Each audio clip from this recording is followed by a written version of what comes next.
Astig na balita mga bro. Ang Philippine Army ay naghahanda para sa isang bagong procurement ng mga armas. Abangan natin ang mga detalye. Ang lakas at precision ng mga rifles na ito.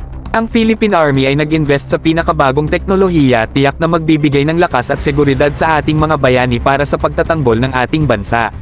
At hindi lang yan, kasama sa procurement ang 5,102 units ng mga pistols. Mukhang inaasahan nila ang pagtatatag ng mga bagong units marahil ang 2nd Brigade Combat Team. Talagang nakakakilig itong development na matagal ng pinaplano, dagdag pa na strategic combat unit ito. Ito ay patunay ng dedikasyon at pagsisikap ng Philippine Army. Kahit hindi ito bahagi ng AFP Modernization Program, ginagawa nila ang lahat para magkaroon tayo ng mas modernong kagamitan.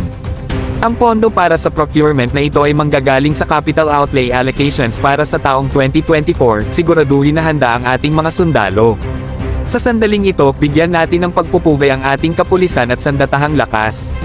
Ang kanilang dedikasyon sa paglilingkod at pagprotekta sa ating bansa ay talagang kahanga-hanga.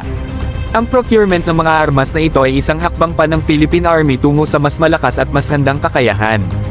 Kaya't mga bro, samahan natin ang ating mga sundalo sa pagdiriwang ng balitang ito. Ang Philippine Army ay naghahandang sumabak at hindi tayo magpapahuli. Bilang responsableng firearms enthusiasts, patuloy tayong sumuporta sa ating mga bayani at iparamdam ang ating pagmamahal at suporta sa kanilang husay at galing.